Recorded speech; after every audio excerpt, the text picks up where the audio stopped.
Pushpa 2 starrer Allu Arjun को न्यायिक हिरासत के तुरंत बाद बेल मिल गई।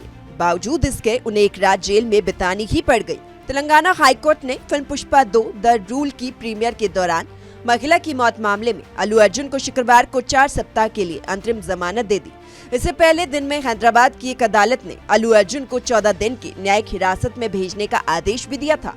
अल्लू अर्जुन को जेल में रात न गुजारनी पड़े, इसके लिए उनकी टीम ने खूब कोशिशें की।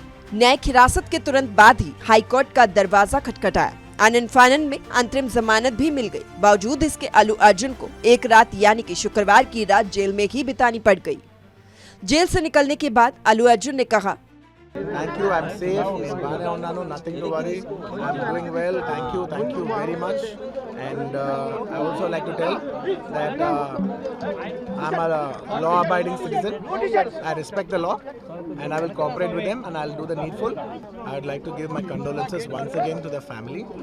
It is very unfortunate that we went to watch a film, and there was an accident. That is totally unintentional. We went to watch a movie, and due to an unfortunate accident, there's been a loss of a person, and we're always very sorry for whatever's genuinely happened. Jail सूत्रों के मुताबिक अल्लू अर्जुन शुक्रवार शाम से ही अपनी रिहाई का इंतजार करते दिखे। उन्हें शुक्रवार की रात किसी तरह जेल में ही बितानी पड़ी। उन्हें जेल मैनुअल के मुताबिक रात का खाना दिया गया, उन्हें बेड और तकिया दिया गया। सूत्रों ने बताया कि वो रात भर थोड़े बेचैन से दिखे। उन्हें अपने बैरक में भी कभी टहलते हुए देखा गया तो कभी करवटें बदलते हुए देखा गया। उनके हाव भाव से लग रहा था कि वो रिहाई का बेसब्री से इंतजार कर रही है। उन्होंने खाना भी ठीक से नहीं खाया। वो देर रात तक जागते रहे। हालांकि जेल के बाहर उनके फैंस का जमावड़ा लगा रहा। जबकि तेलंगाना हाईकोर्ट ने शुक्रवार को ही जमानत दे दी, लेकिन उनकी रिहाई में देरी हुई। इस पर उनके वकील ने नाराजगी जाहिर की। इस बीच मृतका के पति ने आपबीती भी सुनाई। तो थोड़ा अंदर जाते हुए अल्लू अर्जुन आ रहा बोलते कुछ हेवी फोर्स से पब्लिक आ गया अंदर। मैं मेरा बच्ची को लेके साइड हो गया था और हमारा मिसेस आगे थे बोल के उनको डकली में आगे चले गई। तो जब मैं साइड में रोक के हमारा बेटी रो रही थी, नक्को पापा चले जाएंगे बोल तो मम्मी अंदर गए, बेटा आने के बाद चले जाएंगे, 1-2 मिनट ठहरो इधर बोल के उसको ठहरा के मैं फ़ोन करे तो मैं अंदर हूँ बोल के बोली। ठीक है अंदर है ना, ठीक है अभी टिकट सीट नंबर है वहीं पे जाके तो बैठती, मैं बाद में जाएंगे 10 मिनट ठहरो बेटा बोल तो उन्होंने ठहर के ये थी। थोड़ा पब्लिक क्लियर होते कि मैं टिकट बता के अंदर चले गया। अंदर चलने के बाद सीट कने जाके देखे तो सीट कने भी जाने की चांस नहीं थी। फिर उसके बाद में 5 मिनट्स वही वेट करके उधर इधर ढूंढा, किधर भी दिख रहा नहीं। वैसा ऐसा कोशिश करके अंदर गया। मेरा बच्ची को बाहर ठहरा के मैं अंदर गया। अंदर जाते कि हमारा सीट पे कोई दूसरा था, कोई भी फुल पब्लिक था।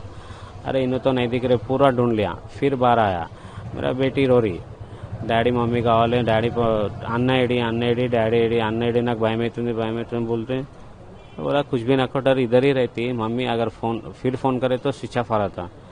कहीं गिर गया होगा भीड़ में, अब नहीं ढूंढे होंगे, कोई उठा के ले गया होगा, बेटा जान दो फोन गया तो गई। दरअसल 4 दिसंबर को संध्या थिएटर में पुष्पा 2 की स्क्रीनिंग थी और बताया जा रहा है कि अल्लू अर्जुन किसी को भी बताए बिना थिएटर पहुंच गए। फिल्म देखने के लिए पहले से ही वहां भारी भीड़ इकट्ठा हुई थी। एक्टर को देखने के लिए वहां भगदड़ मच गई। फैंस थिएटर में अल्लू अर्जुन की एक झलक पाने को ज्यादा से ज्यादा संख्या में अंदर घुसने की कोशिश करने लगे। इससे लोगों को सांस लेने में परेशानी होने लगी। वहां भगदड़ मच गई। पुलिस ने भीड़ को काबू करने के लिए लाठीचार्ज भी किया, लेकिन सांस घुटने के कारण कई लोग बेहोश हो गए, जिन्हें अस्पताल में भर्ती कराया गया। वहां डॉक्टर्स ने एक महिला को मृत घोषित कर दिया और बेटे की हालत गंभीर बताई। मृतक महिला का नाम रेवती है, जिसकी उम्र 39 साल थी। वो पति और 2 बच्चों, बेटी सान्विका और बेटे क्षितेज के साथ पुष्पा 2 देखने के लिए गई थी। अचानक ही वहां अल्लू अर्जुन पहुंच गए और लोगों की धक्का मुक्की में रेवती और उनका बेटा दब गए। वो बेहोश हो गए और पुलिस दोनों को तुरंत ही अस्पताल लेकर पहुंची। मां की मौत हो गई पर बेटे को बचा लिया गया। भगदड़ में महिला की मौत मामले में मृतक के परिवार ने पुलिस थाने में शिकायत दर्ज कराई। इस शिकायत के आधार पर अल्लू अर्जुन, उनकी सिक्योरिटी एजेंसी और थिएटर के मालिक के खिलाफ आईपीसी की धाराओं के तहत मामला दर्ज किया गया। अल्लू अर्जुन पर जो धाराएं लगी हैं वो गैर जमानती धाराएं हैं। ब्यूरो रिपोर्ट, सूर्य समाचार।